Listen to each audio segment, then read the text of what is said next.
What's at stake? The whole country. And it's probably the most crucial election that I've ever been involved with and been able to vote in. If one person gets in, we're going to have a war with Iran. And if the person stays in, we're not going to have a war. The unemployment rate went up again this month, so I thought that was not a good sign. It's been kind of weird having the attention focused here and having the candidates come here like, oh my God, they were just here yesterday. I'm glad it's over. Those were voters in Lake County, Ohio, one of the most divided counties in that state. I'm Megan Lieberman, live in the New York Times newsroom. Polls are open in Ohio and across the country, with the first results just hours away. National political correspondent Jeff Zeleny is here now with the latest. So Jeff, you've been out with both campaigns over the last week. What's the emotional tenor of the campaigns right now? Well, it is very emotional at the end of this campaign. I mean, these two sides have been at this for a long time. On the Romney campaign, I mean, he has been basically running for president for some 7 years. Of course, 4 years ago, he didn't quite win his party's nomination. And on the Obama side, their campaign has been up and running full time for a year and a half. So there's a lot of emotion on both sides. I think we saw it on the face of the president when he was doing his final rally in Des Moines, Iowa. Of course, that was the place where it all started for him. His national rise began, and Governor Romney was doing his final rally in New Hampshire. So for these staffers, for the volunteers, it is a very emotional moment, but they're fighting through the rest of the day, and they're planning for a potential, not the end of the story here. The Romney campaign people were told to pack bags and get ready to fly out somewhere on a recount team. So the emotion is running very high on both sides. Now, the Obama campaign sounds very, very confident this morning. Is that just about sort of the swing state polls? Is that about their faith in their own turnout operation? Is that bravado? I think it's all of the above. The Obama campaign has a few things going for them, that they are still competitive all across the landscape of the top battlegrounds. They are not out of the running anywhere. Now, that does not necessarily mean that they have an edge in Florida or an edge in Virginia, but they're basically within the margin of error everywhere. So at this point in a campaign, it actually is about getting your voters to the polls and turning people out. So they have to act confident and enthusiastic, but there is some reason to back that confidence up. They have so much of the early vote banked, and they believe that that they have so many different paths to victories. I talked to one senior advisor early this morning who said, we don't know exactly how we're going to win, but I'm confident we are going to win. So even if they lose a Virginia, even if they lose a Colorado, there's still a lot of paths for the president to 270. Now, Mitt Romney has fewer paths to 270. They are still voicing a certain level of confidence. They say they have emotion and enthusiasm on their side. How much validity is there to that? They absolutely have enthusiasm on their side, but at this stage of a campaign, both sides are always enthusiastic. So I think it's important to keep in mind the final result tomorrow, whatever it is still basically a 50-50 country. This is a close election. So even if one side or the other happens to win 300 electoral votes, it's a very close election. So going into this, the Romney campaign wishes that things were slightly better in at least one of the states. They wish that Florida was in their column for sure, or that Virginia was in their column for sure. They're close almost everywhere, but they wish a few places were a little bit stronger for them. But look, what they are counting on is the enthusiasm that is still out there from the midterm elections of 2010. There's a lot of anti-Obama sentiment in the electorate out across the country in these battleground areas. That's what they're counting for on a big turnout on their side and a slightly lower turnout on the Democratic side. Now let's talk about what we're looking for tonight. The polls close in Virginia at 7. As you say, that's sort of a kind of a must-win, if not entirely must-win state for Mitt Romney. Right. What are you looking for there? What places in Virginia are you really looking at? I think we are going to be looking at a couple of things. One is the suburban counties right outside Washington, D.C., Prince William County, Loudoun County.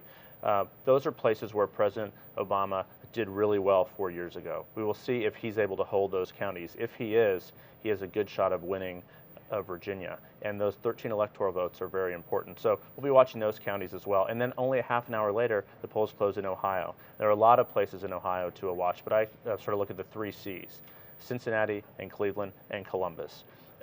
We'll be looking at if Governor Romney is expanding his turnout significantly from 4 years ago with John McCain, which he will to some degree, and I'll be looking at how much President Obama is sort of decreasing, if he is at all, from 2008. But Hamilton County, Ohio, Cincinnati is probably the most important county in the country, I think. It is a bellwether of bellwethers.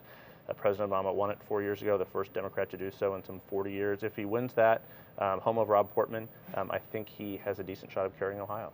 We always expect a late night in Ohio, don't we? We do. Thanks so much. Thank you. Both campaigns will be watching very closely today for problems at polls around the country, but here in the Northeast, would-be voters still struggling to recover from Hurricane Sandy face a unique set of challenges. I'm 65 years old. The school was set up for emergency voting, and I went inside to vote. I actually, my voting location is at the other end of the beach, but they're telling me that I can't vote here, which would be more convenient for me. I mean, considering the situation with gas and, you know, the traveling, no lights, power, it would be more convenient for me to just stop here and vote. And they're saying that I have to go to some other designated location. They said that there were shuttle buses. I haven't seen the shuttle bus yet. Did you vote today? Yes, I did. How did you get to the polling station? I walked over here. How long did that take you? Not too far. I live right next to the ocean, by the bay. You got to do the right thing. I'm a Vietnam vet, and I got to do the right thing. And over here now, it's so bad that you got to vote to serve, start changing the system. I won't be voting today because I'm volunteering at the Knights of Columbus. You can see the devastation behind me. There's so much debris, there's so much destruction here.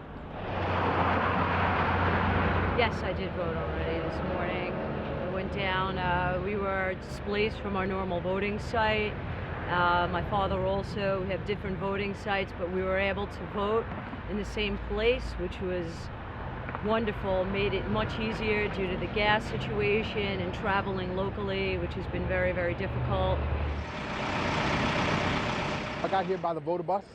Took about 20 minutes to come, about a 10-minute ride. Brought me right here to the location here to vote, corresponding to my address.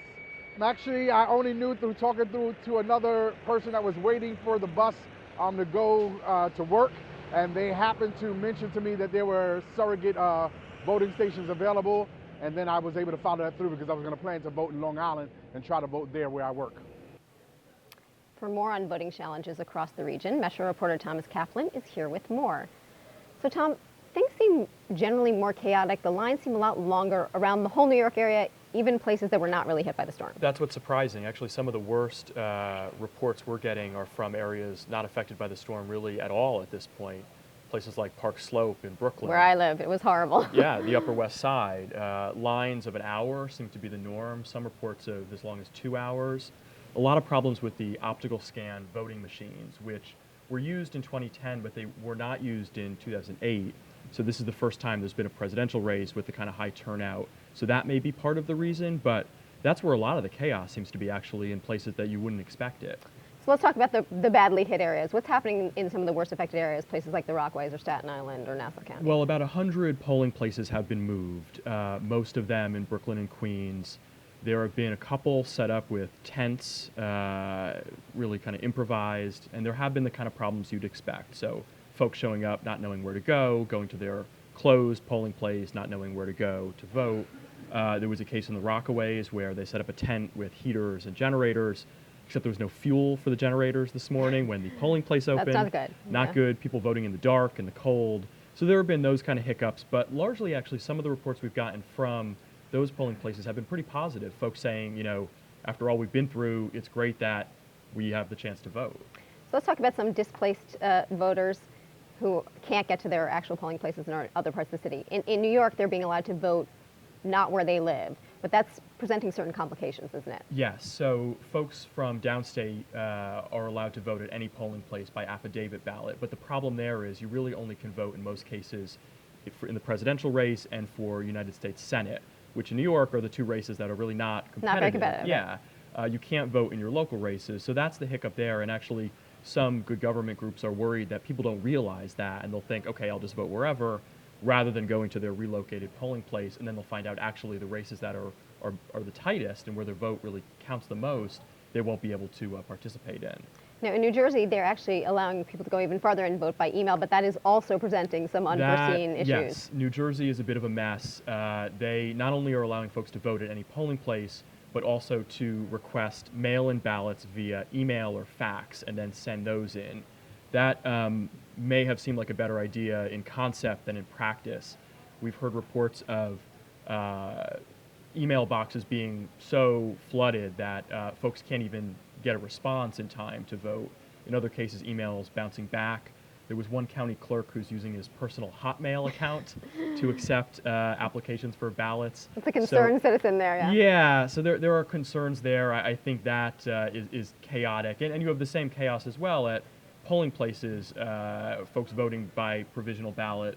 So that's dicey, I think it's fair to say. Now, as you said, New York is not the most competitive state on the presidential election. We don't have a competitive Senate race, but some of these local races really are much more competitive. What are we looking for there? What do we think might happen? Well, that's the big question mark. There are a number of very competitive congressional races on Long Island, Staten Island, and Westchester, areas hit hard by the storm.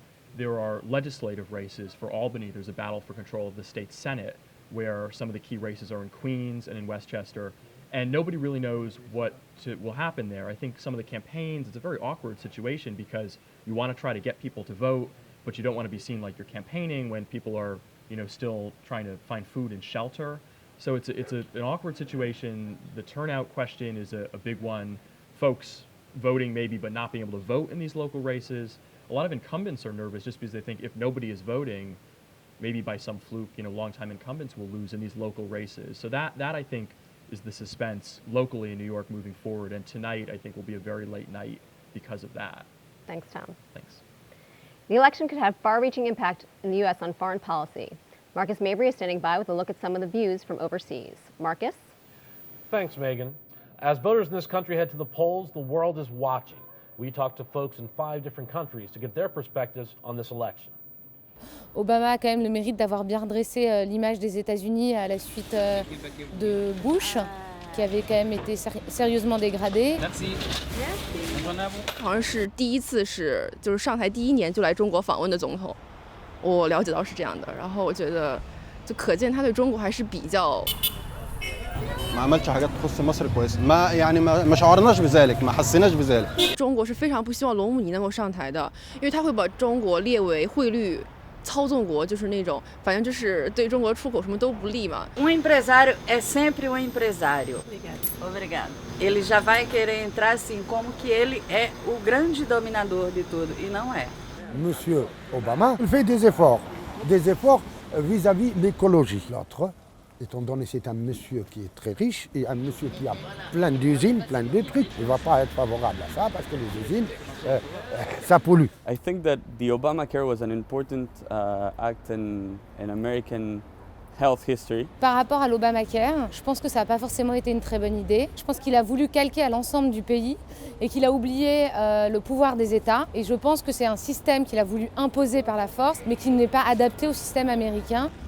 不管是谁当选总统，都是肯定是政策，肯定是中美就是共同发展这种。Il a fait quoi? Il n'a rien fait du tout. Mis à part la réforme de la santé, qu'est-ce qu'il a fait? C'est la crise. Il y a un chômage endémique aux États-Unis. Sous la présidence d'Obama, Ben Laden a été tué, en tout cas apparemment. Donc pourquoi prolonger un symbole comme Guantanamo? Je pense que ça attise plus la haine. Il aurait pu s'engager en Syrie. Ça a été très timide. He's not different at all. He was like a big lie or a trick for the people because of his color skin. So we were happy because one of the dark-skinned men is going to be the president of America. But I think that there's no difference. Qu'un Mormon arrive au pouvoir, alors c'est pas tant le problème de l'obédience religieuse, mais c'est tout ce qui va avec, régression scientifique, culturelle, créationnisme. Moi ça me bloque complètement. 然后这是我从经济方面来了解这个，所以说还是比较支持奥巴马，而且 Even though he's a black American, but we know he's an African guy when it comes to history. So we know that we are also in the state somehow. لو هو وقف جنب مصر ووقفها هيبقى افضل لينا وافضل ليه كمان الاداره الامريكيه وافضل للشرق الاوسط كله جميعا. ده اللي احنا طالبينه من اوباما. Les résultats nous diront si Obama va payer cher ou non les différentes erreurs qu'il a pu faire pendant son mandat.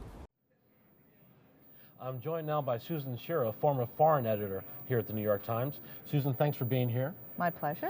Now, clearly the world is watching this election. Were you surprised, though, that during the campaign itself, neither campaign really talked a whole lot about foreign policy? I think we'd expected that this would be a very domestically focused election, given the state of the economy and given the fact that Governor Romney has sort of been running primarily on an economic plank. So I think that made sense, although there were some newsmaking moments briefly about a couple of different issues in foreign policy. A big one, China. Clearly, I don't know how substantively it was discussed, but China came up a lot. Yes, it did, in several contexts. I think that Governor Romney initially tried to position himself as someone who would be tougher on China than President Obama had been. He keeps saying that from his first day in office, he will declare them a currency manipulator, which is a designation that the Obama administration has not felt prudent to make so strongly and so directly. However, in a very interesting piece by Mark Landler not long ago, he charted this sort of gradual disenchantment of the Obama administration as well with China, the sense that President Obama started out feeling, China was an ally who they could work together and forge common interests, but he's come up against a more resurgent China, more economically self-confident, willing to exercise its muscle, to criticize the U.S. And so I think even President Obama has moved toward a tougher stance, perhaps not as tough as Mitt Romney would take, but one in which he's been more outspoken about pressing, trade protests and other sources of disagreement with China. Another issue that really obsesses much of the world, including Europe, where I'm based normally, is Syria. Do we think a second Obama term or a Mitt Romney administration will make a difference when it comes to American policy towards Syria? Again, I think the candidates tried to differentiate themselves. I mean, Mitt Romney said that he would be much more proactive in trying to find ways to funnel aid of some sort to the rebels. But over time, he's had to backtrack or finesse that because the issues that make it so difficult to figure out what to do are the concern that among the rebels are people who have militant jihadi or al-Qaeda sympathizers or ties. Certainly not within the U.S. interest to bring them to power. Exactly, and the difficulty of the lack of unity in the Syrian opposition, which has prompted the Obama administration to try to move away from the diaspora-based leadership and try to forge a new leadership without the jihadis. So I think the key questions will be what degree of logistical or moral or political or financial support will go to the rebels in the next administration. Excellent. Well, Susan, thanks so much for watching. The world will be watching all night long. Thank you, Marcus. Megan, we're going to toss back to you now. Thanks, Marcus. Before we go, a different take on today's electoral college math. Everyone may be locked in on these critical numbers, but magazine illustrator Christoph Niemann has found his own way to lay out the race.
That's all for now, but we'll be back this evening at 7 p.m. with lots more. We'll have full results and analysis from the New York Times political team throughout the evening. Until then, stay with us online for more on the final stretch of campaign 2012. I'm Megan Lieberman. Thanks for watching.